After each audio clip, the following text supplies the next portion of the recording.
So this month's speaker is Mrs.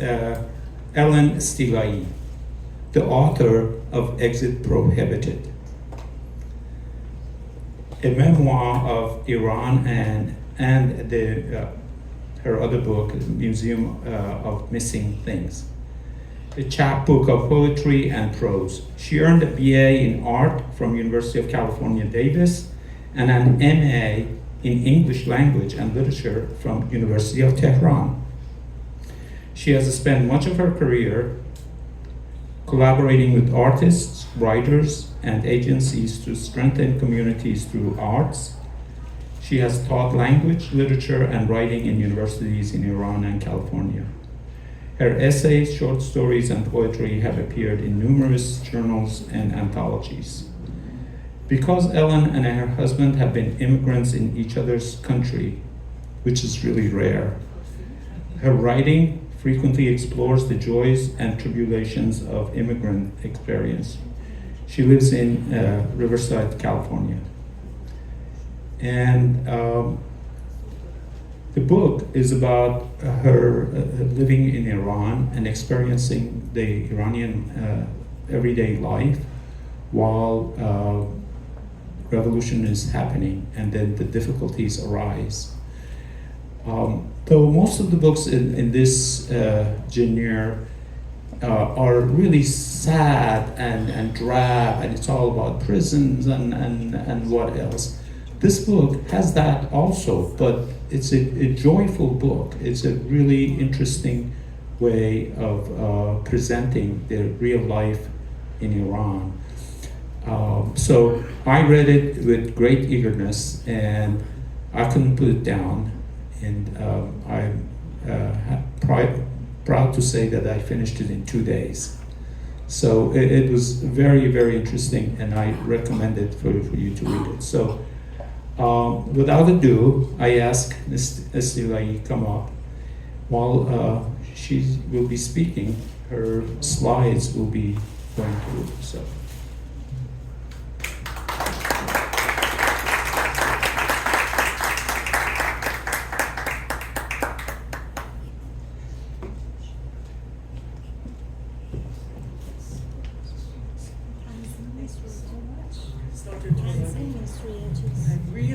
I'm so pleased to be here. This is such a great group. I had no idea how many things you did, how much wonderful stuff you do, and I just wish we were living a little bit closer.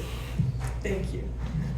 I want to thank very much Dr. Toravi and the board of AIAP for inviting me tonight, and also for my friends, my dear friends, Hedi Jafari and Nahi Razi, for introducing me to this group. They've been real cheerleaders of this book, and I really value their support. I wrote this book because there were so many stories in my head just swirling around about those 8 years that I lived in Iran with my family, with my husband Ali and our 2 daughters.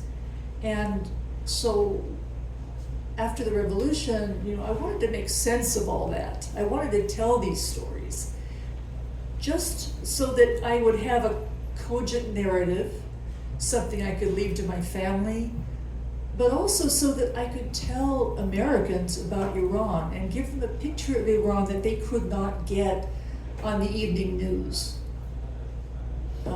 Iran is more than just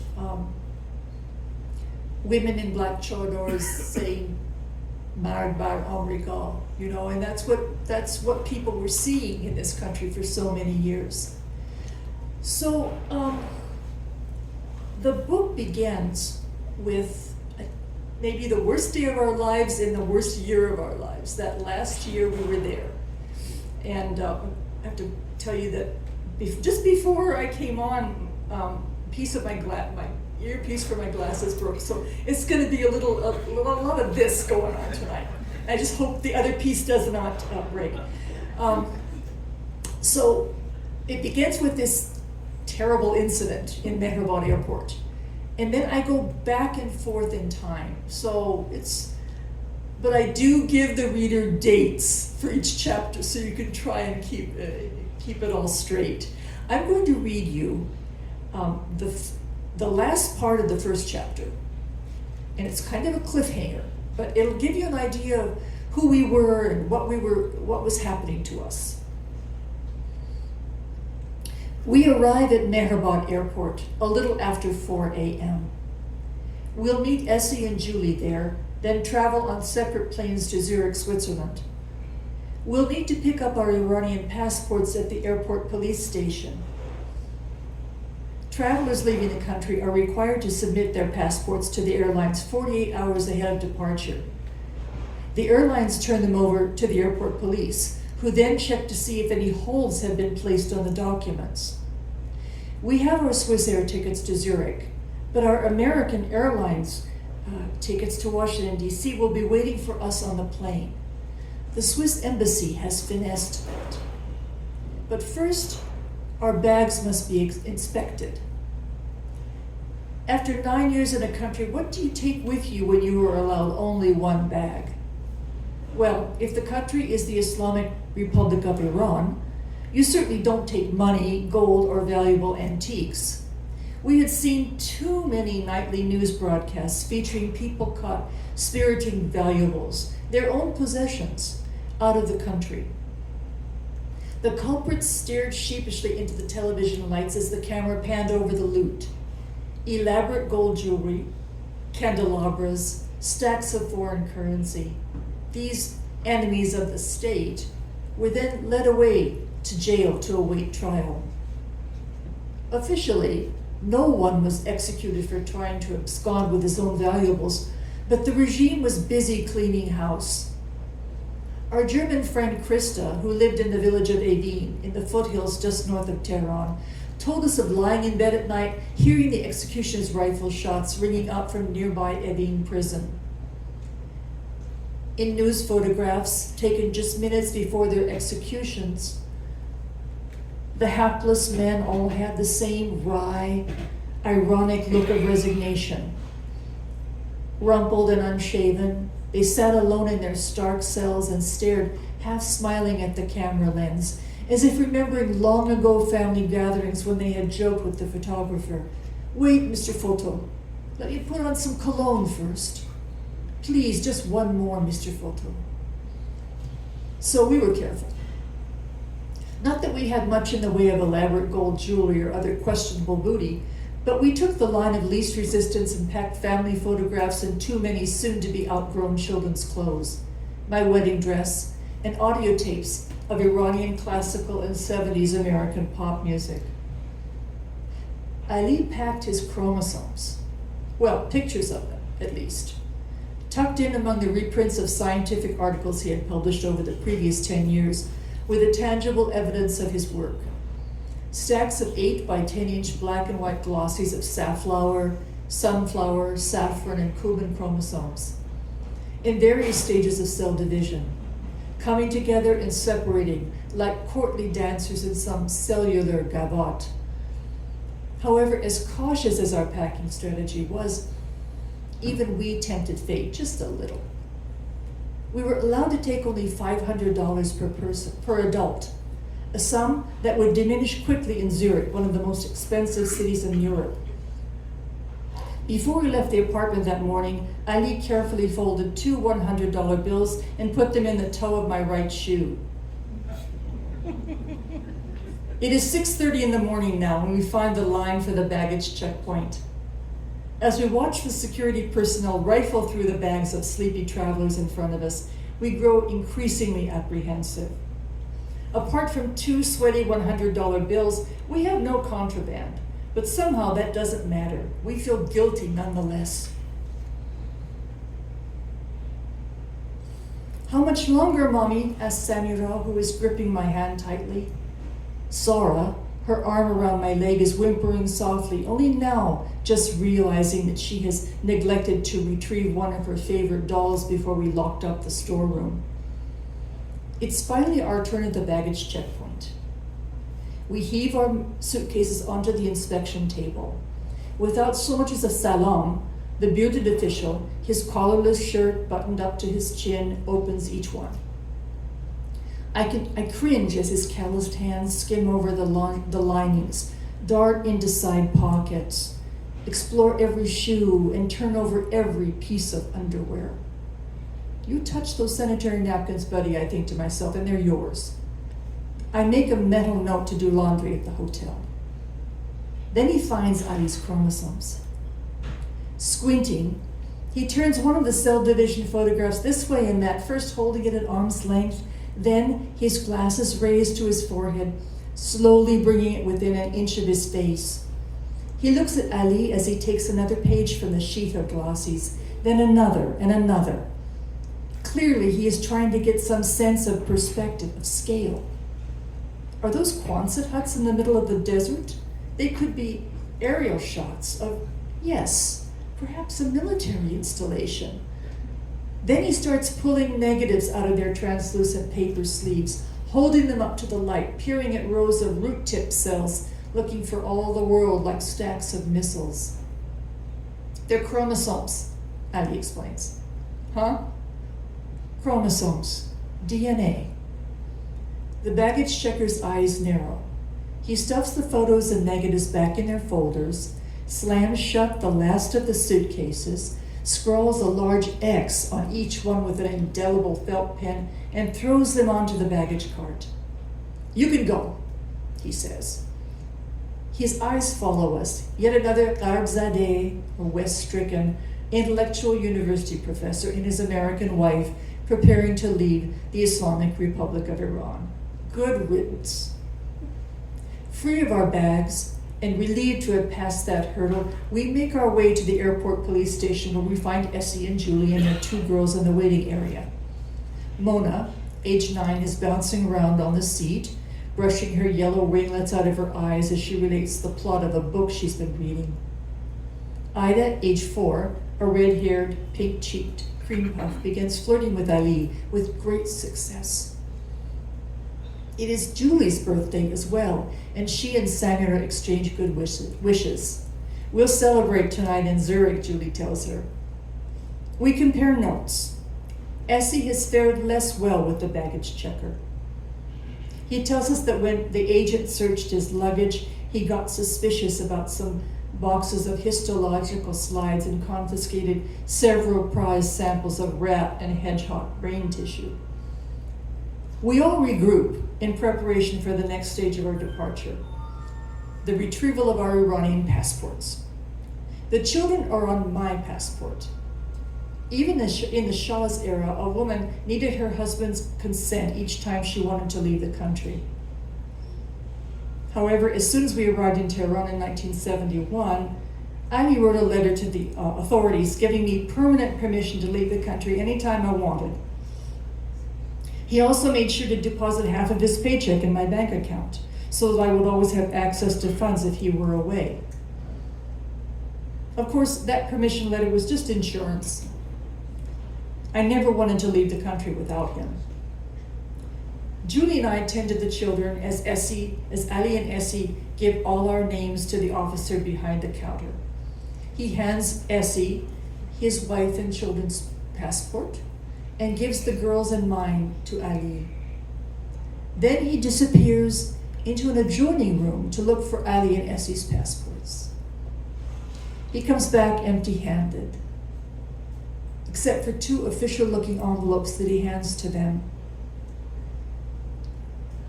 Ali is very quiet. I move over to the counter and stand next to him as the officer leaves through a huge ledger with neatly handwritten entries. You're on the list, sir, he says to Ali. Okay, that's great, I say. Ali is very pale. He doesn't look at me as he says, that's the Mamnun al-Khuruj list. Mamnun al-Khuruj, exit prohibited. There must be some mistake, Ali says. We have letters from the university allowing us to leave. No, sir, the officer replies, there's no mistake. I cannot move. I cannot hear. The clamor of the airport is just white noise. All around me, people are busily gathering their children, their bags, their last-minute gifts. They head toward the departure lounge, calling out to children to hurry up, negotiating the cumbersome sacks of pistachios and sweets that well-meaning relatives have pressed into their hands at the last minute. I hear nothing, see nothing except Ali, who in one fluid motion spins away from the counter, opens his briefcase, and begins taking out documents. Okay, here are your passports and the Swissair tickets, he says, pressing them into my hand. What do you mean, I ask him. You can't be serious. We can't go on without you. You can't stay, he says. You and the girls have to get out of here. But when will we see you again? I ask. I'll join you as soon as I can, he answers impatiently. What's in that envelope, I ask him. Why is this happening? It's a letter from the Prime Minister's office, he explains. Essie and I have to go there now to find out why we're Mamnul al-Khuruj. I'm suddenly aware of Samira and Sarah standing next to us, their eyes filling with tears. Just over Ali's shoulder, I see Essie talking to Julie, her arms folded tightly across her chest, her eyes trained on the floor, listening. Essie comes over to us. Ali-John, he says, using a term of endearment for family and close friends. Let's go try to retrieve our luggage and get everyone home. We can sort this out later. Ali puts his hand on Essie's shoulder. Listen, Essie-John, he says in measured tones. You and I need to focus on getting our exit visas. It's better for our wives and children to be safely out of here. Give Julie the tickets and put your family on that plane. So, we regroup. Julie and her children are taking an earlier flight. We make plans to meet in the Zurich airport. I leave the children with Ali and head across the main concourse to the women's restroom. As I push the door open, I see a large room with a row of sinks and about 10 cubicles along the wall, the usual drab, poorly lit Mehrabad airport restroom. But there are men standing among the women, waiting to use the stalls. Lots of men, perhaps more men than women. The men glance at me sheepishly as I stand in the doorway. I go out again and check the door sign, sure that in my distress I had made a mistake. But no, it is indeed the women's restroom. Another sign, handwritten and taped to the wall beside the door, announces that due to construction, the men's restroom is unavailable. Please use the women's restroom. So here in the Islamic Republic of Iran, where very soon every woman's modesty will be protected by hijab because the sight of her hair or her ankles may arouse men, where male and female university students will be separated, where doctors may not examine patients of the opposite sex, it is acceptable for both sexes to use the same restroom. I decide to wait for Swissair. Ali walks us to the checkpoint near the departure lounge. Samira and Sarah are sobbing now, loud, choking sobs. We say goodbye to him and watch as he turns and disappears down the concourse and out into the morning light. I used to enjoy Mehrabad Airport. Mehrabad means place of kindness. Before the children were born, Ali and I would go there sometimes in the evening to drink Nescafe and watch people. Being there made me feel so cosmopolitan, so grown up. I especially loved watching families with their shared features and mannerisms. I would try to figure out their relationships and ethnicities and guess at their professions and destinations. I would sit across from Ali in the busy airport cafe, grateful for his kindness and for this gift he had given me, the opportunity to know a different culture and a different side of myself, to inhabit two worlds at once. Place of kindness. This morning, Mehrabad has nothing to do with kindness. So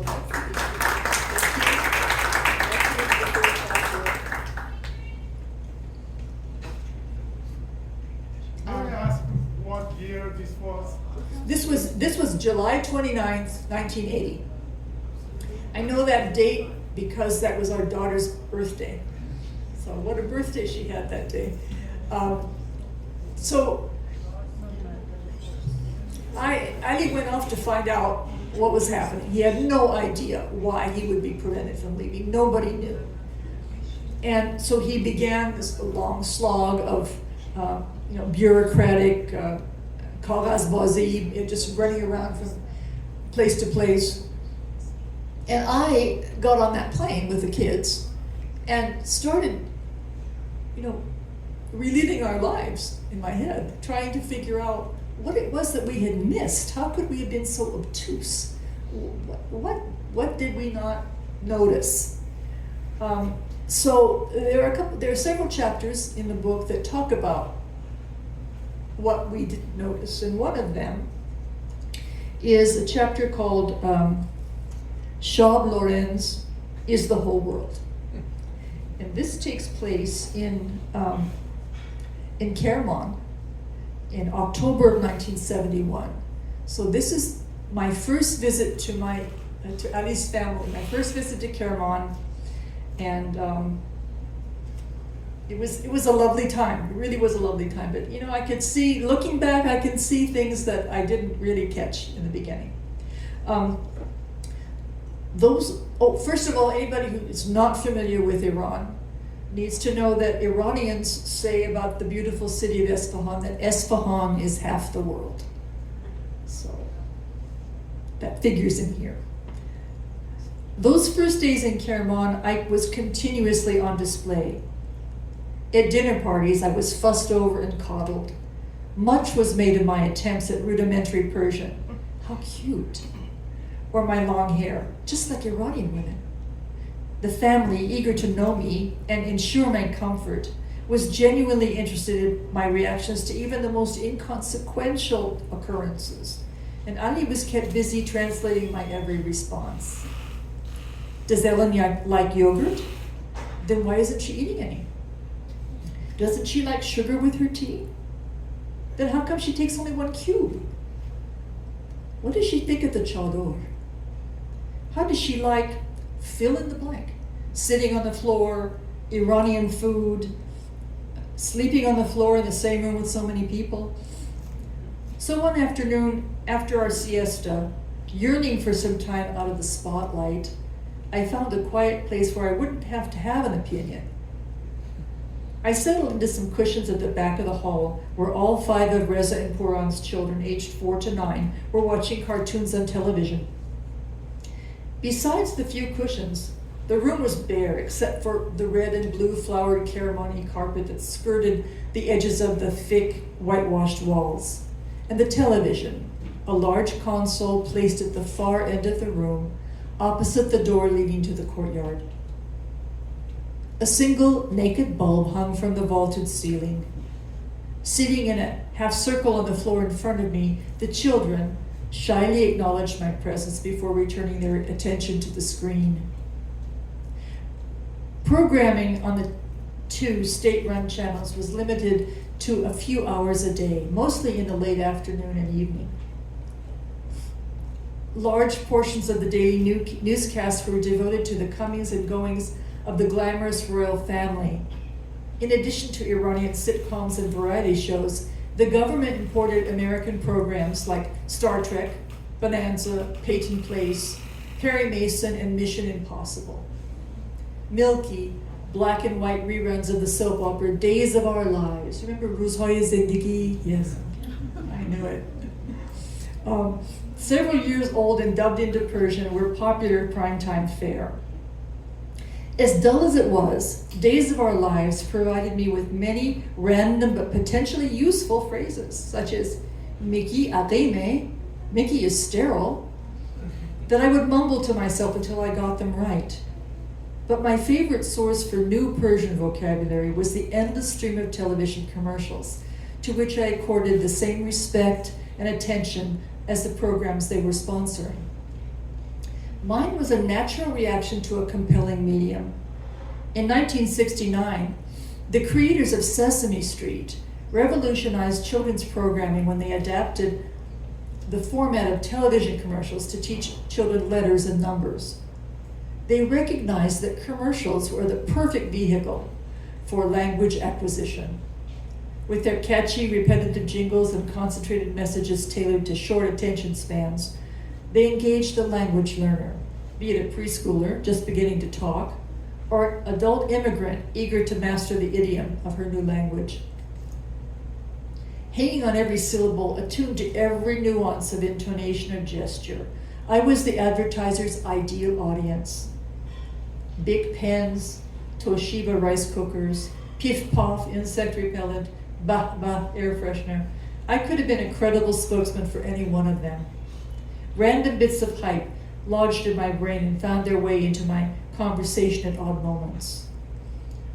Bastos et Maxus sandwich, I proudly announced one day as I handed Ali a sandwich slathered with Yeko Yek's special sandwich sauce. When it clearly surprised Ali abandoned his sandwich to give me a congratulatory kiss, I knew I was onto something.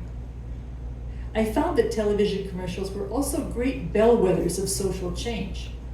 As much as I loved Iranian art and history, folk culture and handicrafts, I was intrigued when I saw East and West bump up against one another. Elaborate Louis XV furniture in the sitting room of an otherwise traditional home.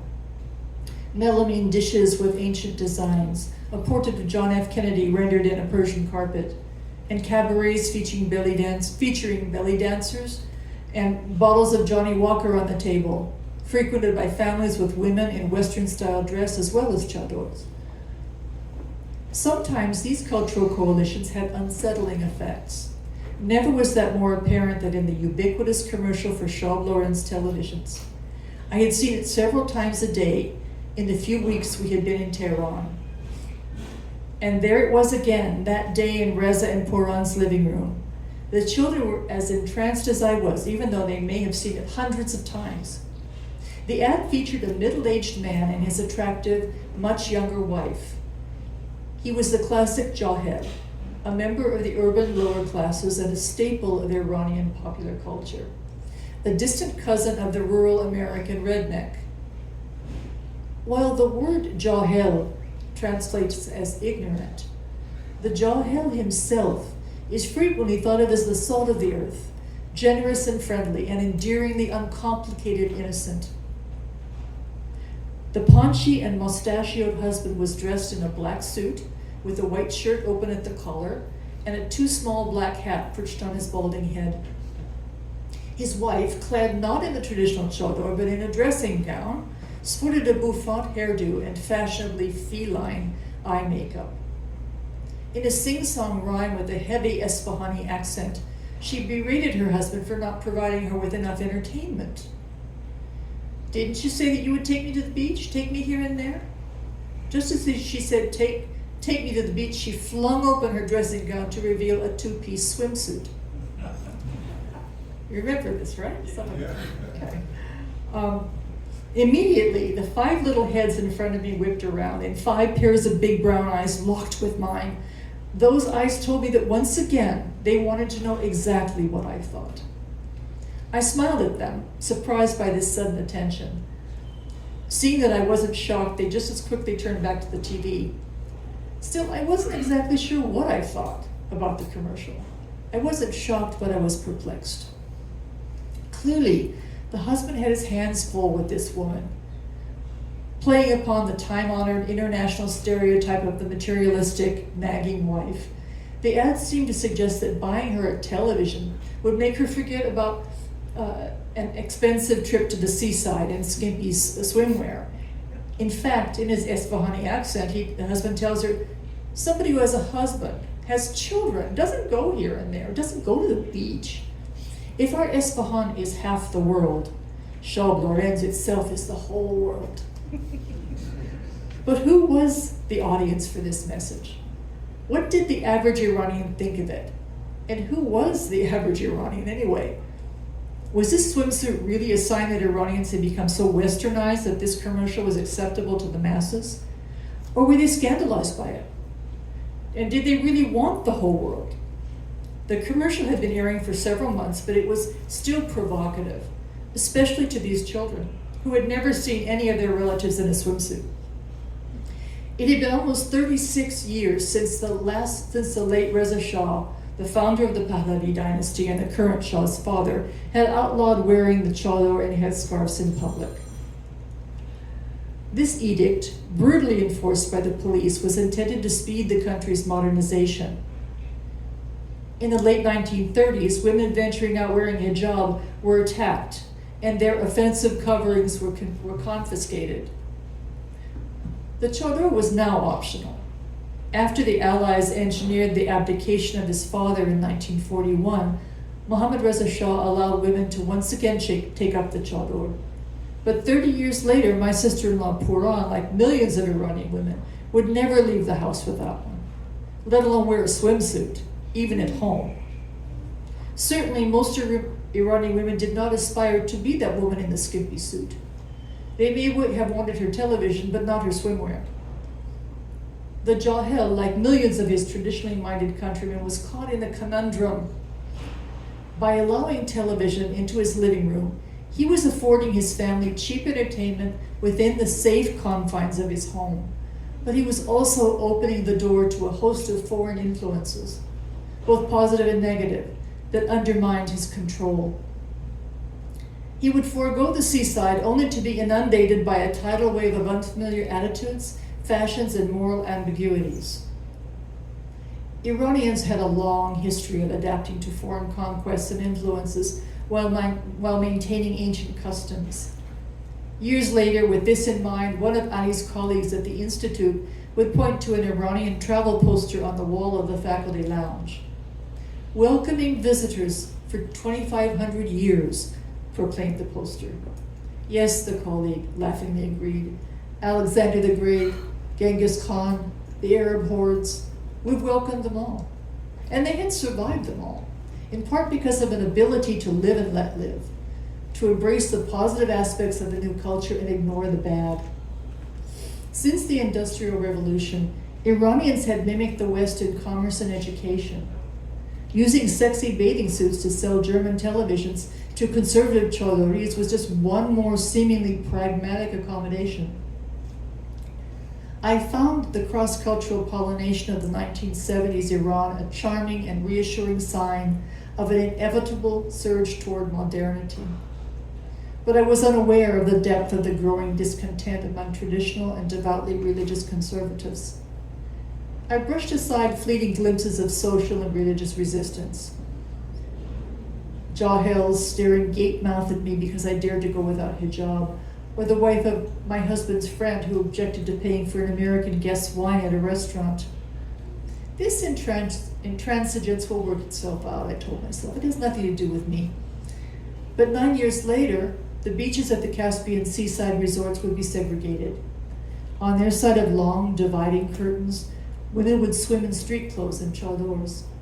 Bathing suits would become only one of many casualties of the culture wars that were just now escalating.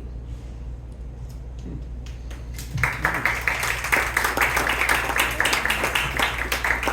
you.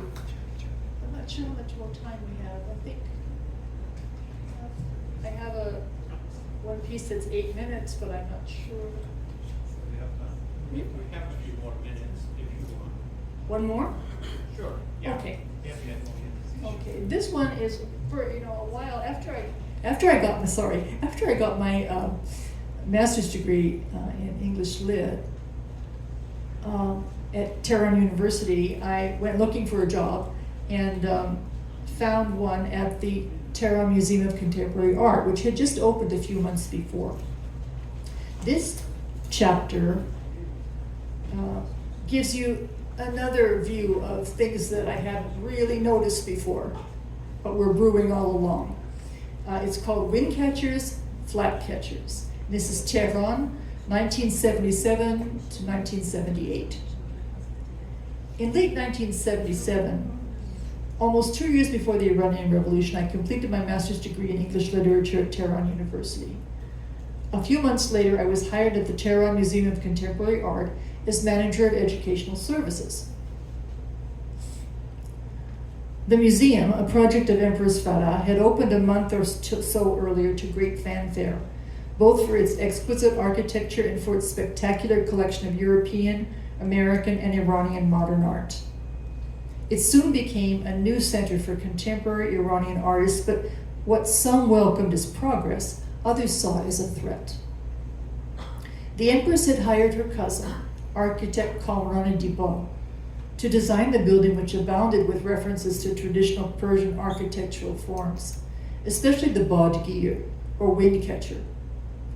Traditional badgirs, which I had seen in the desert town of Yazd, channeled breezes down into the house where they were cooled by an indoor pool.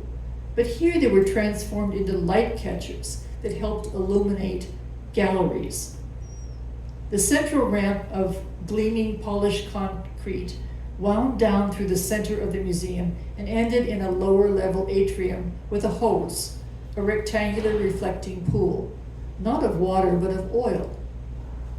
Diba had commissioned this black pool, Matter and Mind, by Japanese artist Noriyuki Haraguchi for the new museum as an obvious reference to not only the hose of traditional Iranian architecture, but also to the oil that fueled Iranian's economy and ultimately funded the museum. David Galloway, the museum's first curator, was an American art critic based in Germany who had been tapped by the Empress to help build the museum's collection and organize major shows of European and American art.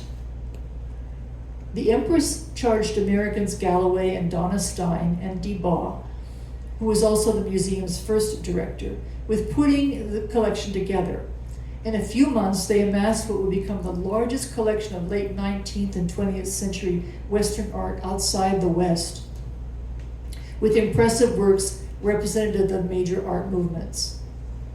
The museum's 5,000 square meters also afforded generous space to Iranian artists such as Nasser Ovisi, Parviz Tanavoli, and Parviz Kalantari. But while the architecture was informed by traditional Iran, the collection was predominantly Western. I loved working in that building, with its spiraling rhythm, its light, its energy. Each day I sailed up and down the winding ramp, making friends with the Van Goghs, Giacomettis, Picassos, and Warhols. I took restorative breaks in the galleries or wandered in the sculpture garden outside my office window. I felt lucky to work in a museum where two cultures coexisted so amicably, or so I thought. I answered a phone call one day from an Iranian woman who wanted some information about current exhibits. Before hanging up, she said, "Is this a museum for foreigners?" "Not at all," I assured her. "It's for Iranians. Manzela Khodetunast. This is your house." The museum did belong to the people, but in reality it housed two cultures existing side by side. It was not just a matter of Iranian artists sharing space on the walls with their European and American counterparts. It was also the museum's Western-educated administrative and curatorial staff working among the more traditional and religious support staff. Soon I would see that for those in the latter group, the museum in its current form would never be their house. In the early summer of 1978, I was helping organize a reception at the museum that would feature the Danish ambassador. As did all our receptions, this one would include alcohol. In fact, beer and wine had always been available in the museum's cafeteria. Weeks before the event, I made sure that two of the women who worked in the cafeteria would be on hand to help serve at the reception. But just a few hours before the guests were to arrive, one of these ladies asked to speak to me. "Khanama Stilai," she whispered, nervously adjusting her headscarf. "I'm willing to work tonight, but I can't serve alcohol." "Why not?" I asked her. "My son has forbidden it." "I don't understand," I said. "You've been serving beer and wine in the cafeteria all these months." "Yes, I know, but my son won't let me do that anymore." "Oh, and my friend won't be serving alcohol either." I looked over at her friend, also wearing a headscarf, standing off to the side and watching this exchange. Both women were polite and respectful as always, but now they were displaying a newfound power and resolve. Clearly, in their minds, they had just scored a small victory for Islam over the infidels at the museum. I knew that it was pointless to argue with them. No reasoning about the lateness of the hour would dissuade them from upholding their Islamic principles. I thanked them for letting me know their position and quickly set about finding others to take their places. This defection had caught me off guard. I could no longer assume a benign disinterest on the part of janitors, guards, and support staff. They were watching and judging and making choices. Suddenly, I saw the museum from their perspective. The provocative images, the be-hijab female employees, the nodding to architectural traditions while dismissing others, a place seemingly at odds with their values and culture. My temporary staffing problem would soon prove to be the harbinger of more dissatisfaction to come. A few weeks later, another event occurred that made me see just how myopic we all had been. Somewhere in 1978, before he returned to Germany, David Galloway had produced a rich and innovative catalog to accompany a large show of cutting-edge contemporary art, the Book of the Art of Artist Books. Hundreds of copies of the thick catalog were produced in Germany at considerable expense. Shortly after the catalogs arrived, my boss, an American in his mid-50s, burst into my office, red-faced, frenetic, and brandishing a mat knife. "Where is your copy of that new catalog?" he demanded. "It's not here. I took it home to read." "Well, I need it back, now." "Okay, but why?" "Just look," he said as he opened his copy and thrust it into my face. I stared at it for a second, horrified, and then burst out laughing. There in the middle of the book, low on the page near the inner margin, was a small black and white photograph of two men engaging in oral sex. "Whose idea was this?" I asked. "What were they thinking?" "I don't know," he said, "but I need to cut out all these pages, hundreds of them." He snatched back his copy and, clutching his mat knife, disappeared in search of the rest of the offending pages.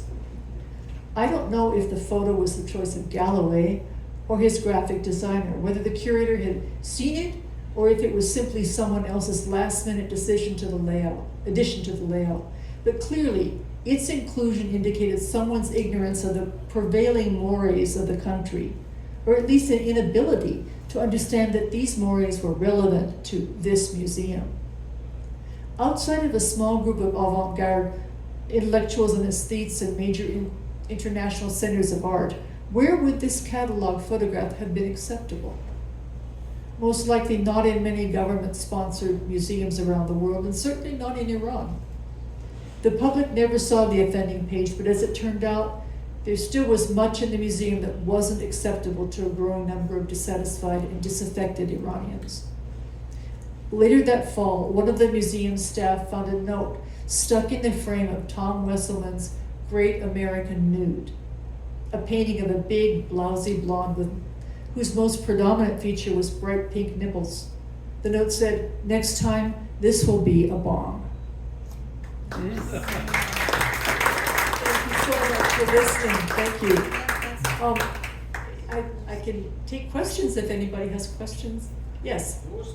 Besides this picture, those pictures were yours right there? I see a young lady over there.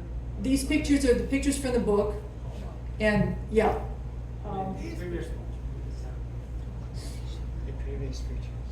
Did you have a question about a particular one? You have to wait till. Oh, and the cover of this book is, the image is by Reza Abbasi. It was painted in 1630. And I really wanted to have a painting by an Iranian artist. I originally hoped to have a contemporary Iranian artist, something a little edgy or something, but it would have been difficult to find that in the time frame that we had. So fortunately, this image was available, and I'm so happy to have it. I almost didn't want to put any writing on top of the image. I loved it so much.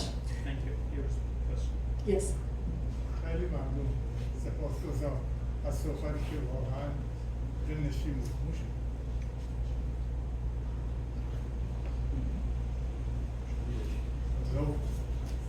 کار کنه؟ نه.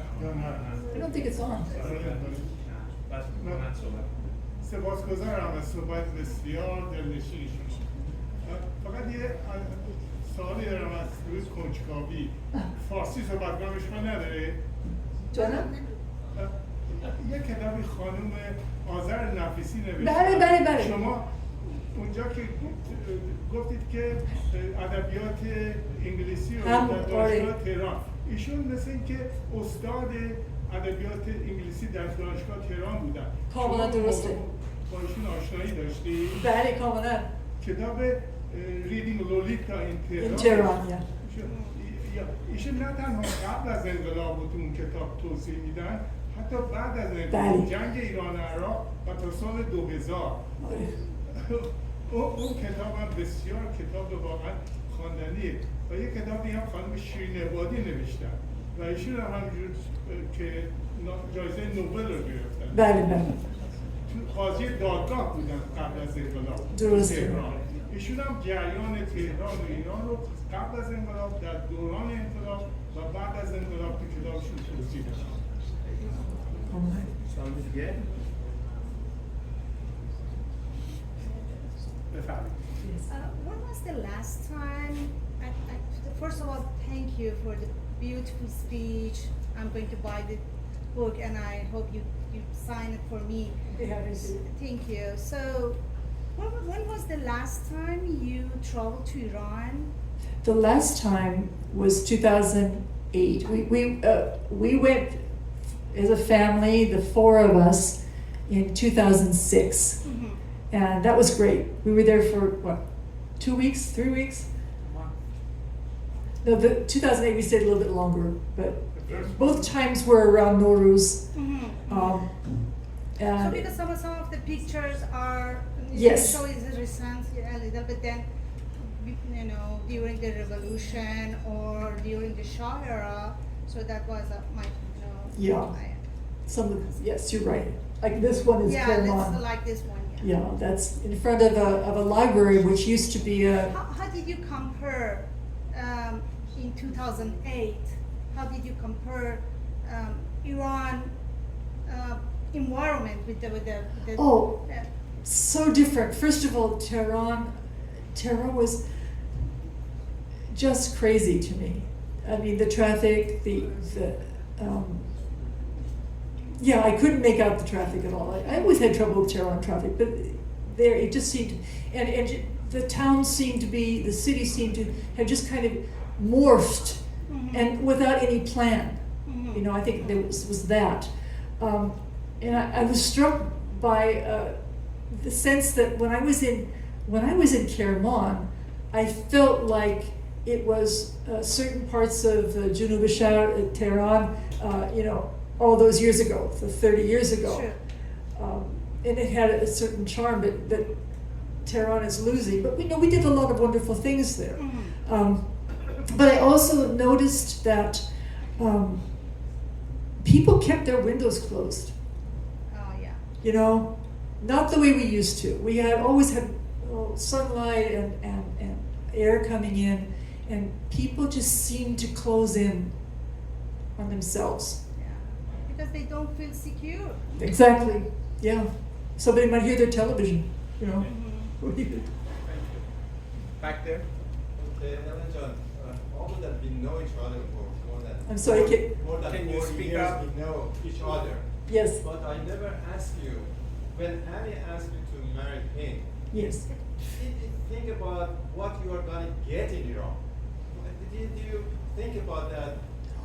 This guy is from Kerman, you are from Davis, Yes. and so what's going to happen to you? Well, you know, he He when was we really first good. met and had coffee together in the student union of UC Davis, he introduced himself and he practically immediately said, "And I plan to go back to my home country." Yeah.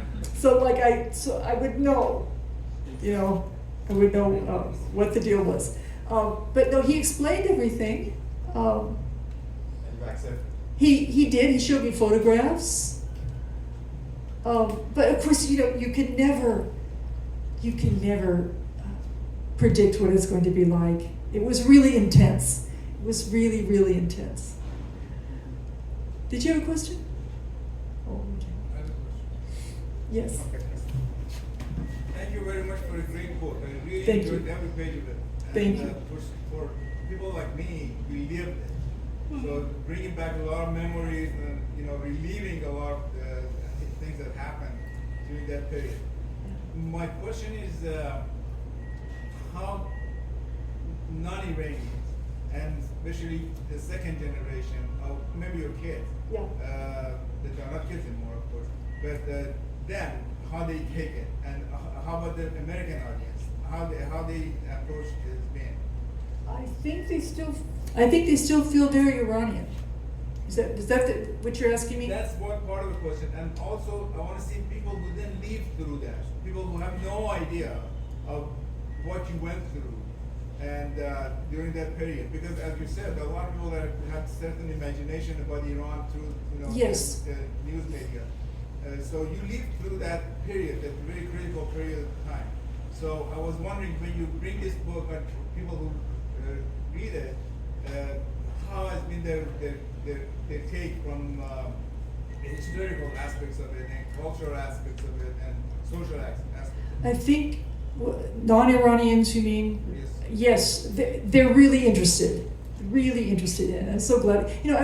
I workshopped this book for, as I would write chapters, I was in a writing workshop and writing groups, and we read each other's work. And I knew then, early on, that Americans are interested in this. They're really interested in the family relationships. They're interested in the history. And that's very gratifying. And I was also happy to see that Iranians are interested in reliving this too. And I had the most interesting reaction from a friend that I've known for 50 years. And she called me after reading the book. And she says, "Oh, I've known you this long, but I feel like I haven't really known you. And I just want to come and visit you." So that was a good feeling, because even though maybe they had been in Iran at that time, they had their experience, and we each have similar but very different and specific experiences. So My question is, you were not born in Iran, right? no, I wasn't. I'm not. I didn't know that. I'm not even ethnically Iranian, but I'm a citizen, and so it's so funny because my original title for this book was Becoming Iranian, and my publisher said, "Well, some people might think that's cultural appropriation, because but still, you've been an immigrant to another country.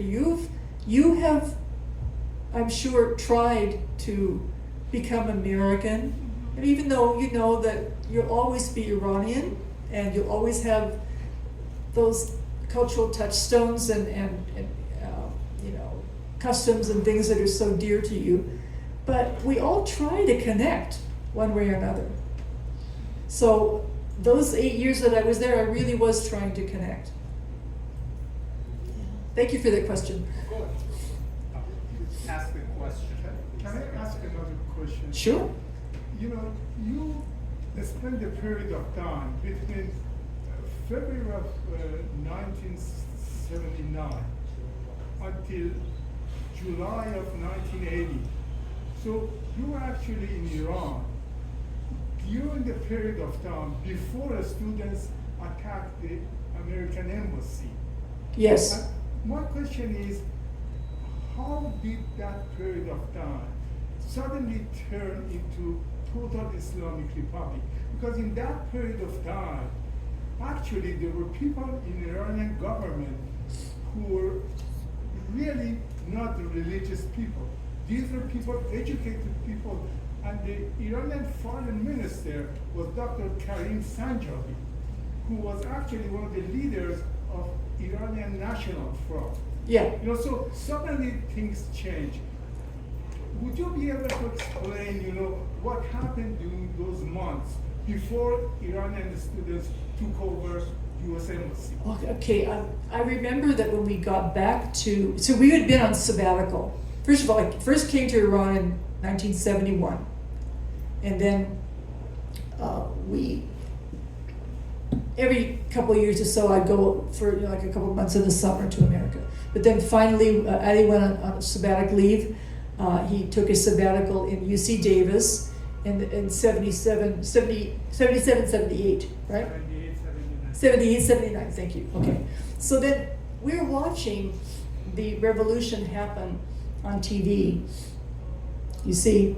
So we're spending that year figuring out, that period figuring out that, that January and February, and thinking, well, okay, when the sabbatical is over, do we go back or not?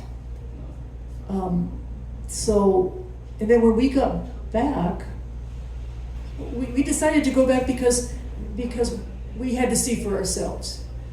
Our lives were there, our work was there, our house was there, all these relatives, and we wanted to see if we could live there under that situation. And when we got back, still, the university, it wasn't a done deal.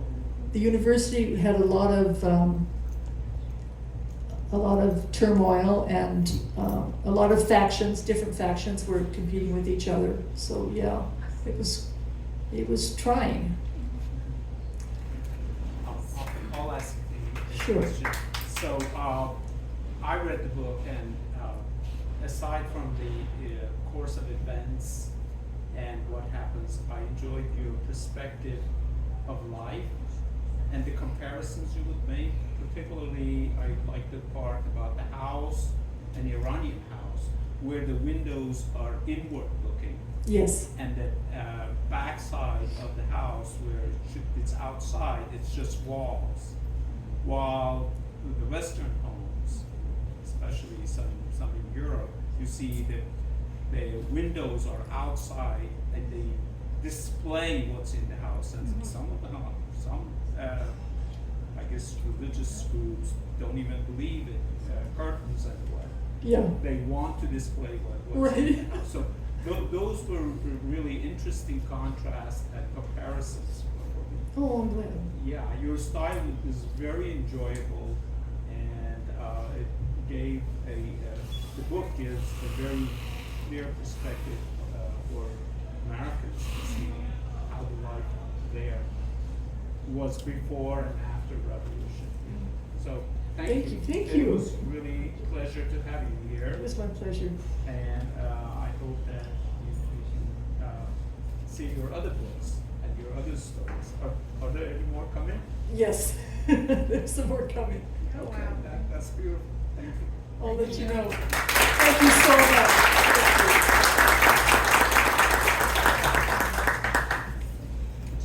Okay, this ends our session for tonight.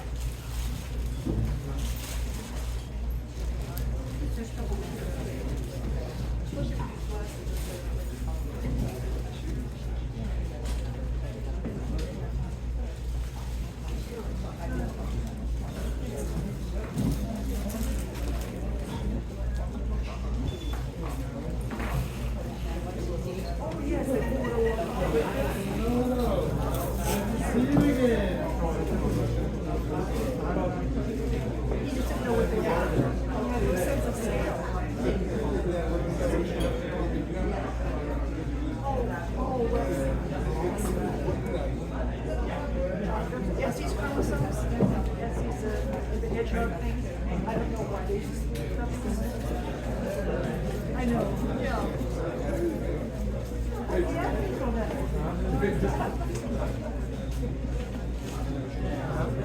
Thank you so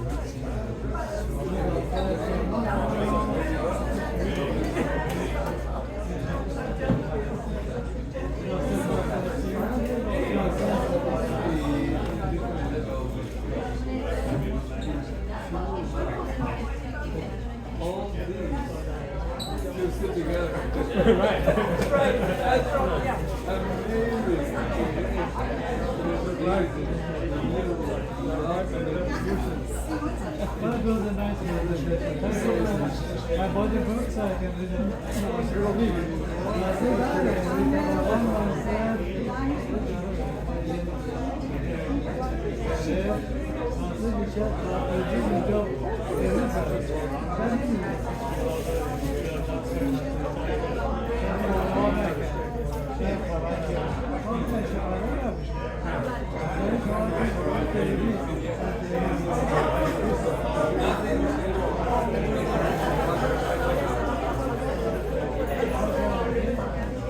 Thank you.